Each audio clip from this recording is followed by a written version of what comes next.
Alors, ce soir, moi, je vais vous parler du dirty talk ou le parler sale. Yeah. Alors, qu'est-ce que c'est? Yeah! C'est le fait de parler avant une partie de jambes en l'air ou pendant pour faire monter la température en excitant l'autre, en présentiel ou en visio, un peu comme au travail, ou avec des petits sextos, des petits SMS excitants. Alors, comment ça marche? Parce que tout le monde n'est pas forcément à l'aise avec ce changement de personnalité qui peut nous prendre soudain quand on commence à dire des phrases cochonnes. D'où l'intérêt des jeux de rôle qu'on a vu juste avant. Oui, exactement. Je me suis dit, ça enchaîne parfaitement avec. Voici un petit mode d'emploi. Donc tout d'abord, on en discute en amont avec sa ou son partenaire. On n'arrive pas un soir du boulot en disant « Salut chérie, ce soir, je vais t'étouffer avec ma chatte ». Parce que, sans être prévenu, ça peut être un petit peu mal vu. Des fois, on peut bien tomber, mais des fois, non. Voilà, c'est ça. Et surtout, on discute de ce qui nous excite pour créer une ambiance érotique où tout le monde est à l'aise. Et pour la mise en scène, eh bien voilà, soit on peut s'inspirer de la chronique précédente et on peut jouer un rôle, sortir de nos identités pour déculpabiliser. C'était pas moi, c'était Cherry la Domina. Et on va pouvoir porter une tenue différente, faire ça dans un lieu différent, ou même écrire un scénario à l'avance proche de notre fantasme pour que ce soit plus ambiancé. Et enfin, pour surmonter son trac, on peut s'entraîner, ça ne peut pas faire de mal. Alors, quelles phrases voudriez-vous dire? Vous pouvez les écrire et les répéter avec la bonne intonation, car votre ton est une partie importante de l'effet souhaité. Vous pouvez susurrer, ça peut être rapide et fort, ça peut être lent et doux, ça peut être autoritaire. Voilà, quel impact voulez-vous avoir sur votre partenaire? Vous pouvez aussi vous inspirer d'audio et de littérature érotique pour pimenter le tout. Et quels mots, quelles phrases pourra-t-on murmurer à l'oreille de chérie chérie? Vous, chers chroniqueurs, chères chroniqueuses, c'est quoi votre petite phrase de dirty talk préférée? Bonne question. Tu te croyais malin, tu te croyais maline? On va voir ça. C'est gentil. Ouais, c'est gentil. Pour commencer, Après, pour dégrader un peu plus, on peut aller vers... alors, on fait moins la maline, on fait moins le malin, et puis aller vers des dégradations, enfin le côté « t'as rien compris ». Voilà. Qu'est-ce que je te raconte?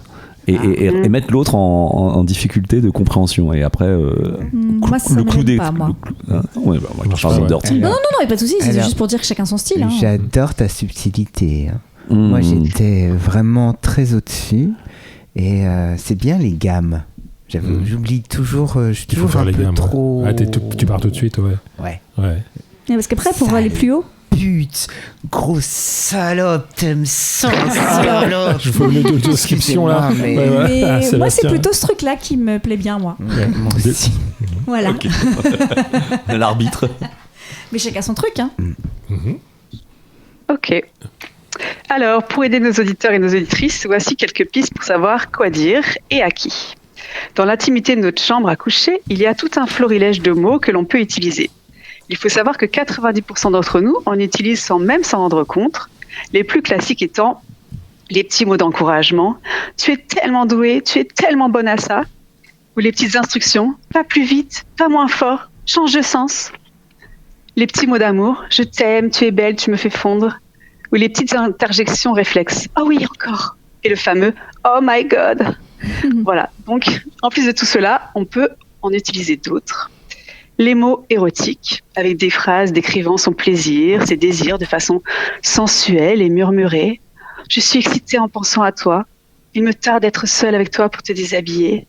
Ce soir, tu peux me faire tout ce que tu veux. » On peut même entrer dans un monde de fantasmes avec des petites phrases comme « J'imagine que des gens nous regardent pendant qu'on fait l'amour. » Ou alors, dans un bar avec « Chérie, chérie », vous pouvez lui susurrer « Dis-moi ce que tu lui ferais à lui. » Ou « Qu'est-ce que tu ferais ici et là devant ces gens ?»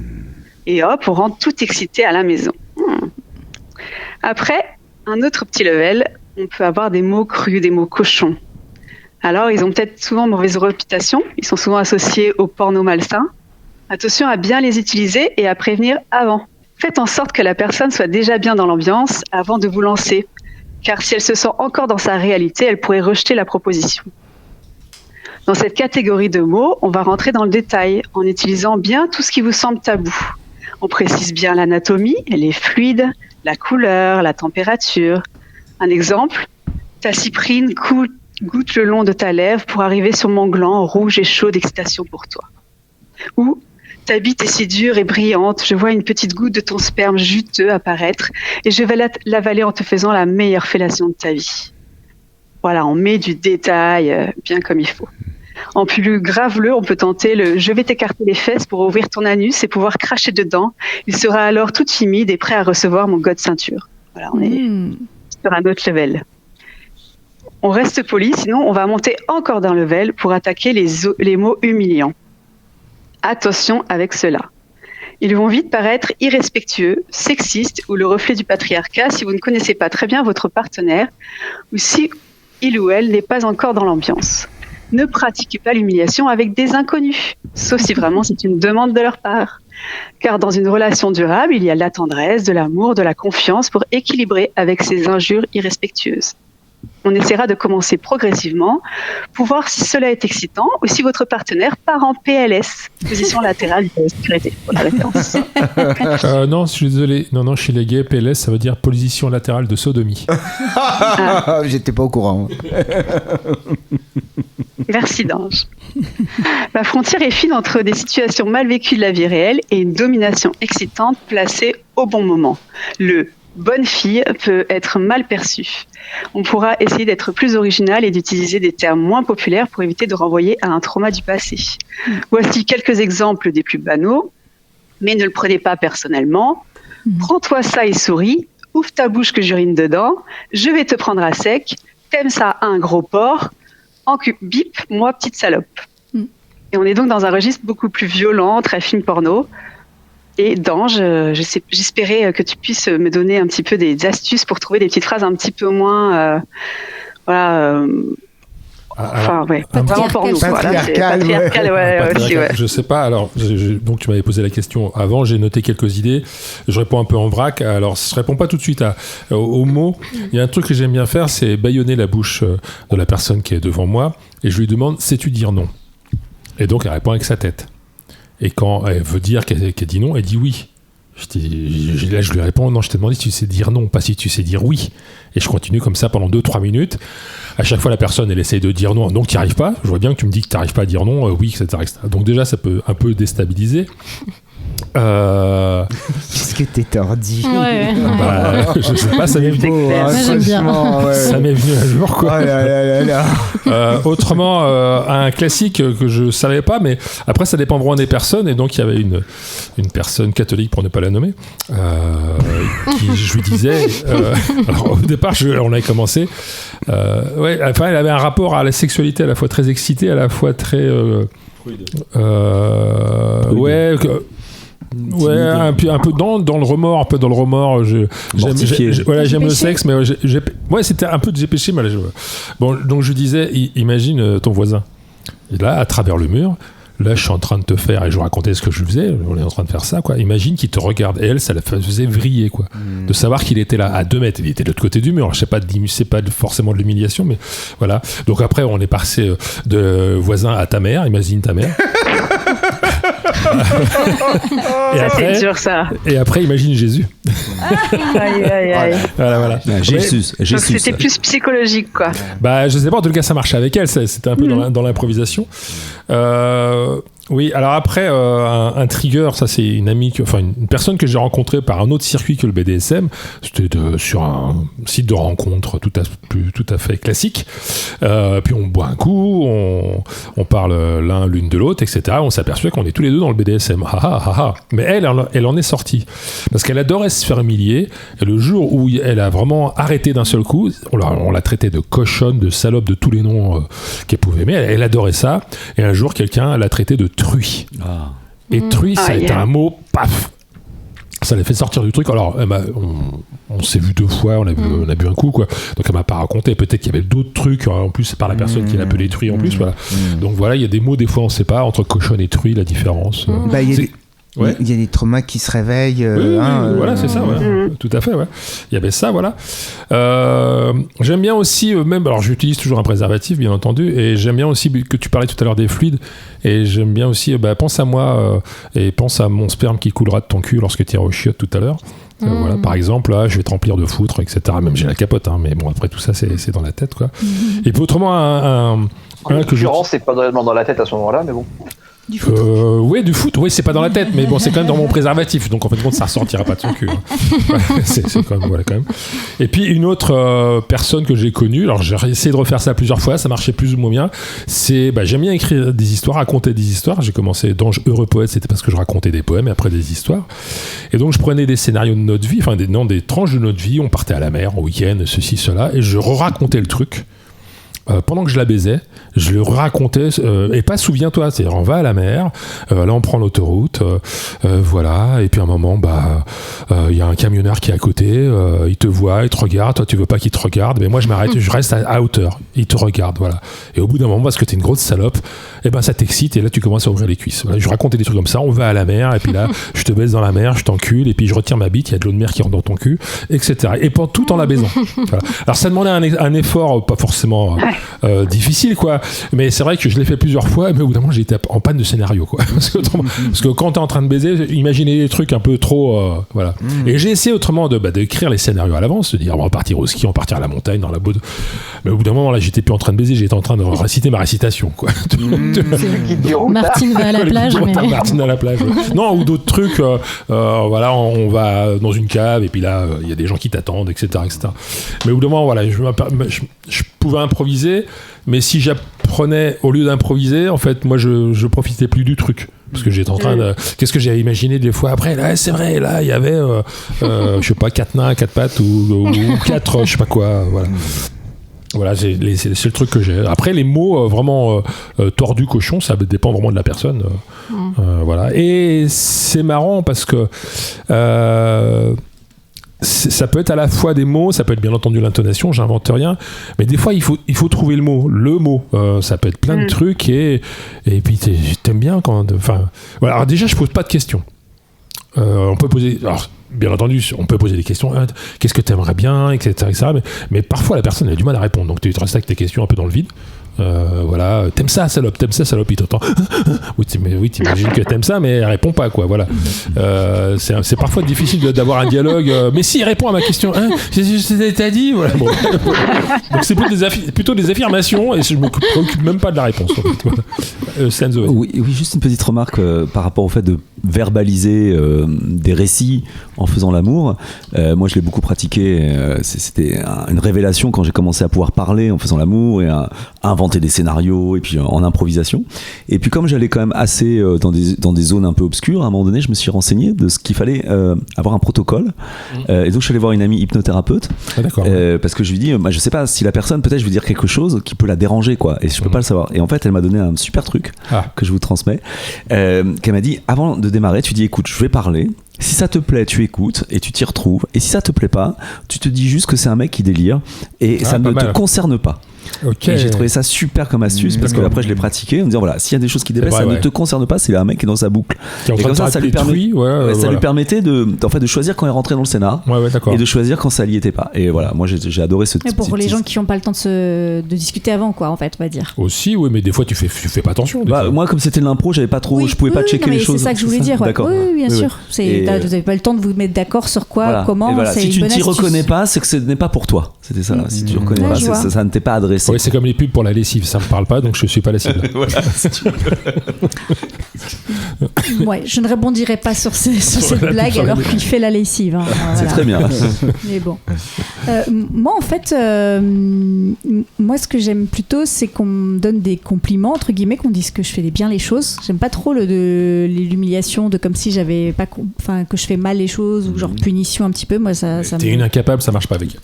Non, voilà, ça, non, au contraire, moi, ça va tout me casser, au contraire. Mais en fait, moi, par exemple, le mot salope, il y en a qui retournent le stigmate. Moi, en fait, qu'on me traite de grosse salope, c'est au contraire que je suis une bonne salope, quoi. Genre, une salope de compète, quoi. En fait, hein, vraiment. Voilà. Donc moi, c'est plutôt l'inverse. Donc moi, si on me dit, oh, t'es une grosse salope, t'aimes ça, hein. Ah ouais. Hein. C'est. Mais t'aimes bien être rempli, hein. Voilà, par exemple. Voilà. Donc ça va être. Et si on me dit que je fais bien les choses, si je suis bien ou machin, ou que, je sais pas. Voilà. Si on me dit, si on me complimente, on va dire au niveau sexuel, moi, ça m'excite, en fait, on va dire. Et après, des fois, on me demande de répéter ce que les autres disent, et en effet, ou que je dise, ah, t'aimes bien ça, hein, dis-le que t'es une grosse salope et que t'aimes ça. Et donc, moi, de le dire, presque, moi, en fait, moi je dis pas beaucoup de choses pour l'autre pour l'exciter. Je vais plutôt dire des choses qui vont m'exciter et dire que moi, ah oui, je suis vraiment une grosse salope, ah oui, j'aime ça, dire tout ça, moi ça va m'exciter de le dire en fait. Et je vais plus parler pour moi, pas tellement pour l'autre en fait. Voilà, désolée, c'est comme ça que ça marche en tout cas avec moi. C'est bien, c'est moins agressif pour l'autre si jamais il n'est pas en accord, quoi. Ah oui, ça c'est sûr, oui.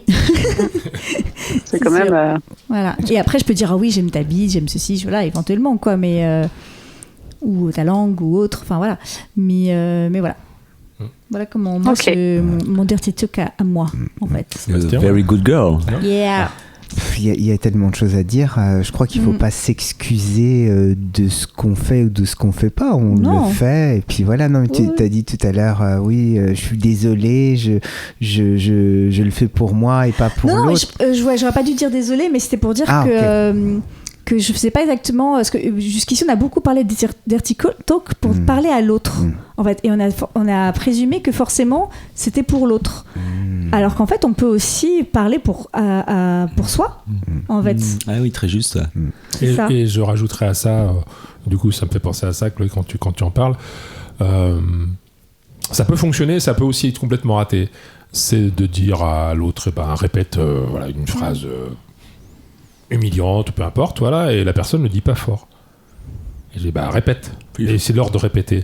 Et répéter jusqu'à le hurler.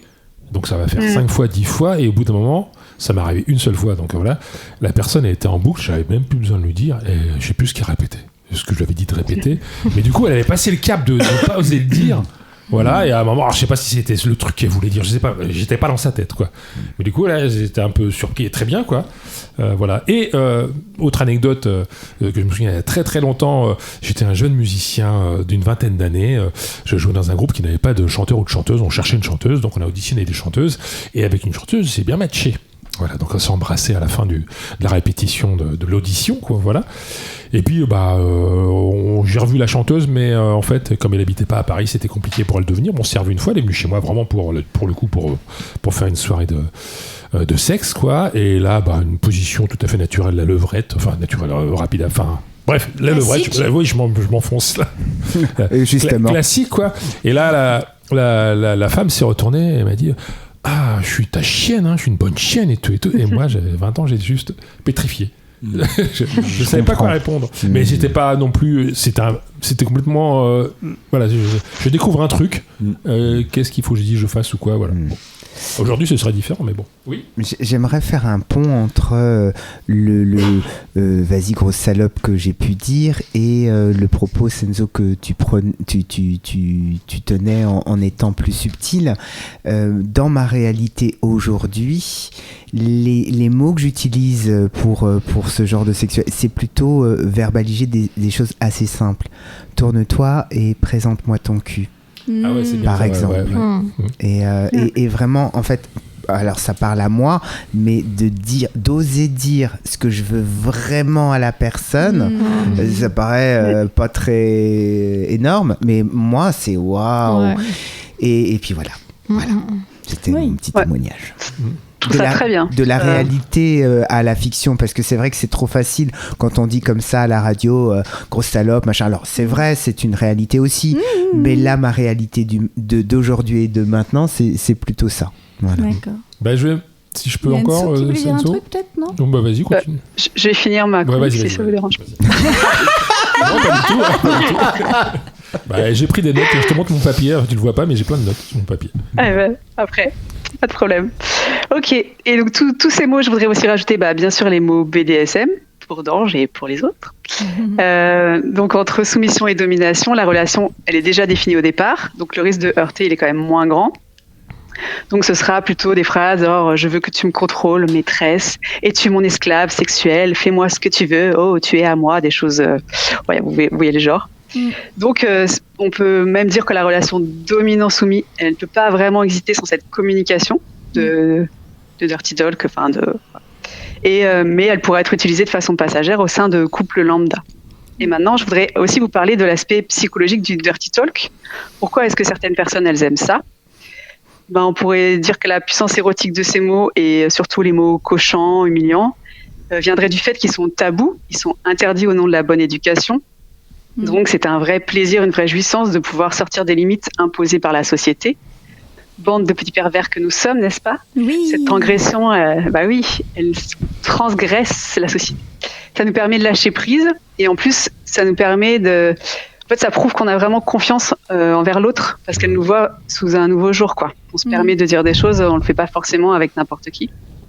On va pouvoir aussi exprimer des désirs inavoués, formuler des fantasmes ou renforcer positivement, conseiller pendant l'acte sexuel. En gros, communiquer sans peur ni tabou. Alors pourquoi d'autres personnes vont rejeter cette pratique ? Bien déjà à cause de l'effet douche froide d'un « tu aimes ça petite conne » mal placé. Comme nous en avons parlé en amont, l'agressivité verbale, la maltraitance qui peuvent exciter certaines personnes peuvent faire ressortir la violence vécue au quotidien par les femmes dans notre société, entre autres. Pour ces personnes, Maya Mazoret parle d'une autre pratique, le clean talking, le parler propre. Alors elle révèle que dans la société, le sexe est tellement dénigré, et cela depuis très longtemps, que nous n'avons pas vraiment d'autre alternative au dirty talk.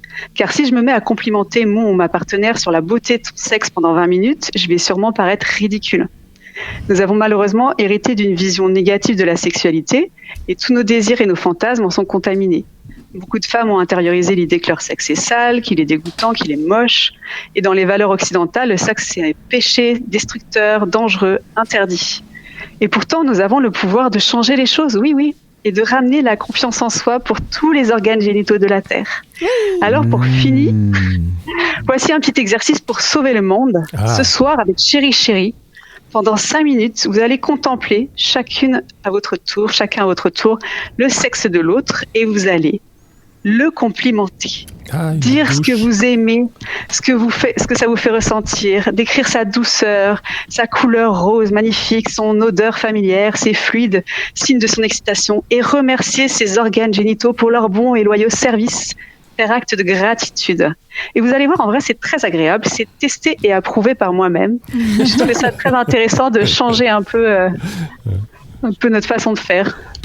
Voilà. Tout à fait, bravo. Bravo. Merci Anne-Sophie. Enzo, il faut applaudir ou dire oui parce que tu bouges les mains pour dire oui, mais à la radio ça s'entend pas. Je plus sois, comme on dit de nos jours. Je plus sois parce que moi au départ le dirty talk c'est quelque chose sur lequel j'avais énormément de blocages et qui me plaît pas extraordinairement parce que tout ce qu'on a dit. Et alors ce que tu as dit sur le plaisir de la transgression, c'est que voilà, il y a des vannes que tu acceptes de tes meilleurs amis, ça viendrait d'un inconnu, tu supporterais pas. Donc il y a vraiment ce côté aussi vérifier que la relation est bonne. Mais concernant le clean talking ou la célébration, c'est vrai que ce qui est assez intéressant, c'est de mêler les deux en fait. C'est-à-dire, moi j'ai déjà fait une séance de 3 heures, tu vois, c'est assez long, au téléphone, et en mêlant la célébration, tout ce qui va être des super compliments, et puis une emprise ou quelque chose qui excite du côté plutôt BDSM. Et je trouve que c'est bien d'alterner les deux parce que ça justement, il y a l'encouragement ou les choses positives, et puis il peut y avoir des petites choses un peu qui piquent, mais qui sont aussi quand même sur le fond positive, c'est-à-dire l'intention n'est pas de détruire l'autre, quoi. Et donc c'est le contraste, moi je trouve que, et j'adore cette idée de clean talking que je connaissais pas. Merci beaucoup d'avoir partagé ça, c'est super. C'est quelque chose que moi je pratique dans le tantra. J'ai une conversation avec le sexe de mon ou ma partenaire, et je me mets à son niveau. Donc la personne présente son sexe sans rien dire, et au niveau, mais vraiment à 5 cm. Et là, on a 1/4 d'heure, 20 minutes pour parler à ce sexe. Waouh. 1/4 d'heure, 20 minutes, c'est ça long. Ça fait beaucoup de temps. Mais il se trouve que ce sexe que j'avais à l'occasion en face de moi, j'avais énormément de choses à lui dire. Wow. Et c'était très intéressant parce que la personne qui reçoit par le biais de son sexe toutes ces informations découvrait complètement, c'était totalement inattendu. Ça a changé notre interaction. Mais tu veux dire que tu le décrivais, tu lui parlais quoi, tu te confiais, je lui disais vraiment, en fait j'avais vraiment envie de lui parler, c'est-à-dire que tu peux trouver un sexe beau, tu vois, tu vas pas dire à genoux pendant 1/4 d'heure que tu le trouves beau, ça on te le propose. c'est bon, t'as 15 minutes. Et souvent, on nous apprend à ne pas regarder les sexes de l'autre, c'est gênant ou c'est interdit. Là, c'est face à toi. Donc, bah oui, tu le décris. Alors, voilà, tu t'essayes de trouver, on va dire, une accroche un petit peu, parce que c'est vrai que c'est un peu surprenant. Mais après, moi, j'avais vraiment des choses à dire à son sexe, à lui précisément, pas à la personne qui le porte, à son sexe. Alors, bien sûr, intrinsèquement, c'est lié. Mais voilà, et vraiment, je me rappelle que je dis, je suis tellement heureux de pouvoir enfin discuter avec toi. Ça me fait vraiment plaisir. Sans l'autre, là-haut. Ah mais non. Entre nous. Moi, je ferais ça. Moi. Oui, bah non. Alors, on n'a rien compris encore. On n'est pas là pour mettre mal à l'aise. Enfin, l'autre est peut-être mal à l'aise parce qu'effectivement, recevoir un compliment, c'est peut-être des fois plus gênant que de recevoir des fausses, comment on dit en anglais, talk. Parole. Les trucs méchants, pas bien. Ce qu'on vient de dire. Parler sale. Dirty talk. Merci. Parler sale. Voilà. C'est plus difficile à des fois entendre des compliments précis plutôt que ouais, vas-y salope, faire des trucs comme ça. Oui, disons qu'on nous a pas habitués. Donc faut qu'on réfléchisse un peu. Voilà. Mais c'est faisable. Donc je vais le faire, Anso, ce soir. D'accord. 5 minutes. Vraiment. Okay. Yes. Merci. Si je peux rajouter 2 idées qui me sont venues par rapport à ce qu'on parlait. Alors c'est un procédé que j'utilise dans l'écriture, que j'ai essayé de refaire dans la relation avec une personne. C'est un peu plus compliqué parce que j'ai du mal à rester dans le vouvoiement tout le temps. Lorsque j'écris un texte érotique, je raconte une histoire ou ma vie, peu importe. Parfois j'utilise un langage assez maniéré, châtié, voir le vouvoiement. Enfin, c'est bien écrit.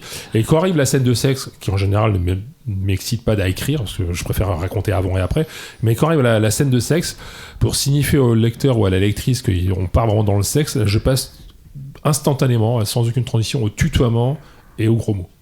C'est-à-dire que je peux parler, la demoiselle est entrée, bien elle est prêtée, enfin je raconte l'histoire, peu importe, même si c'est pas une demoiselle, etc. De jolies façons, tu dis les choses. Ouais, j'essaie en tous les cas, voilà, ou au moins un truc neutre, et après je passe au tutoiement, voilà. Alors j'ai essayé de le faire dans la vraie vie, ça peut m'arriver, donc on commence, la personne arrive, je la vois, tout ça, mais rapidement, moi, je me mélange les pinceaux, quoi. Donc ça marche moins bien, mais ça peut être aussi le passage du vouvoiement au tutoiement, ça peut être la... Moi je fais le contraire. Très puissant. D'accord, tu tutoies et après quand t'es en mode... Je tutoie et de temps en temps je vous vois et là le vouvoiement ça appelle la sexualité. Ouais. C'est ça, c'est clair. C'est marrant, Et un autre truc aussi que j'utilise, alors après je sais pas si c'est de l'humiliation, du trash talk, moi c'est d'utiliser un numéro pour désigner la personne. Ah, oui. Mais ça c'est plutôt dans la relation. Quand j'ai une relation assez longue, je mets un numéro à la personne qui n'est pas d'accord le plus souvent, mais je m'en fous. Je lui dis toi t'es le numéro... Voilà, je me souviens du numéro 11. Et vous voulez pas, je suis pas un numéro. Bon, alors c'était un jeu de chat et de souris, quoi. J'ai dit, bah non, 11, ça s'écrit 11, donc une île, et Heaven, le paradis, quoi. Et donc, de temps en temps, je ressortais quand on faisait des trucs. Numéro 11 vient ici. Je la voyais, elle était furibarde. Voilà. Bon, bref. Excellent. Voilà. Très bonne idée. Et toi, Lorraine, je voulais te poser des questions sur. Tu fais du trash talk ou pas? Ou j'imagine que tu aurais pris la parole si tu avais des trucs à. Non, j'avais rien de spécial à dire parce que. Toi, t'es très respectueuse. Alors oui, déjà. En plus, moi je suis une putain de domina romantique déjà, donc ça aide pas trop dans le truc. Ah ouais. Ça et le dirty talk ou l'autre mot que tu as employé. Trash talk. Trash. Non, le. Ah ouais, le clean talk. Le clean talk. Bon, en fait, je le fais déjà sans savoir que ça avait un nom. Ah. Okay. Mais le truc, c'est que ça m'est arrivé de faire du dirty talk, mais dans des personnes avec qui j'étais déjà avec qui j'étais en relation, et que c'est des choses qu'on avait au préalable discutées en fait. D'accord, ouais. Tu vois, tu sais quand tu fais un petit peu quand même la petite liste des envies et des besoins et des trucs comme ça, et quand on vient, justement, j'amène un peu le sujet du talk dans la discussion, machin, et puis soit la personne connaît pas du tout, soit elle connaît, machin, et si tu veux, ça permettait d'amener le sujet. Et du coup, c'était vraiment fait de manière consentie, en fait. Il n'y avait pas de... Après, je leur demandais dans ces cas-là toujours si c'était, alors pour les personnes qui avaient déjà eu pratiqué ou celles qui connaissaient pas, s'il y avait des mots qui étaient triggers, histoire de pas commettre non plus l'impair. Par exemple, ça peut être ça ou ça peut être un autre mot, peu importe. Et voilà. Mais pour les j'aime pas dire les coups d'un soir. J'ai pas d'autres. Les plans cul. Les inconnus. Les plans cul, voilà. Les gens que tu connais pas très bien. Les gens que tu connais pas, voilà. Les gens que je ne connais pas encore. Les inconnus intimes. Les gens que je ne connais pas encore. Donc du coup, j'évite le dirty talk, sauf si pendant qu'on est en train de s'amuser, il y a des petites phrases qui commencent à sortir un peu et effectivement je vais embrayer sur le truc, tu vois. Mais sinon, non, pour moi ça fait vraiment partie des choses à communiquer avant. Voilà, pardon d'être rabat-joie. Non, pas du tout. Mais après le clean talk, en fait pour moi quand on parle de dirty talk, c'est juste de la discussion sexuelle qui excite en fait pour moi. Les Américains ils disent ça, ouais. Dirty talk c'est discussion sexuelle et discussion humiliante c'est trash talk. Voilà. Mais bon. Ouais, mais on n'est pas américain. On n'est pas américain, parce que le sexe c'est sale pour eux. Voilà. Mais ce qui fait que moi dans ma tête c'est plutôt qu'est-ce que tu dis qui t'excite. Voilà, moi dans ma tête c'était ça. C'est pour ça que moi je m'étais dit tiens qu'est-ce que Lorraine a dit parce que je me doutais que tu étais plutôt sans l'avoir conscientisé le mot clean talk, mais je me doutais que tu devais être plutôt là-dedans et c'est pour ça que ça m'intéressait de savoir ce que tu faisais. Voilà. Ouais, mais je pratique un peu les deux, mais même si je suis plus dans le clean quand même, mais après, pour reprendre ce qu'il disait aussi, le fait de parler au corps de l'autre. Ouais. Alors, je ne fais pas de tantra, mais c'est un truc que je fais aussi. Alors, ça ne dure pas un quart d'heure, en revanche, pardon. C'est ça qui est chiant, en fait, c'est la longueur. Voilà, mais ouais, parler au corps de l'autre, c'est un truc que je fais depuis... ça fait longtemps que je... même sans parler de BDSM, si tu veux, juste dans ma sexualité, en fait. Pareil, quand c'est avec quelqu'un avec qui je suis en relation, c'est quelque chose que je fais instinctivement sans réfléchir parce que c'est vraiment quelque chose que j'aime vraiment beaucoup parce que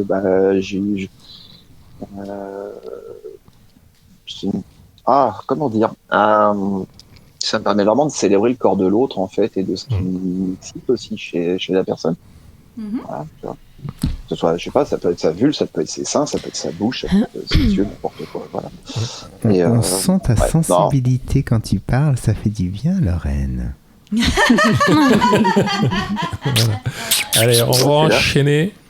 Merci pour ces... Oui, c'est vrai.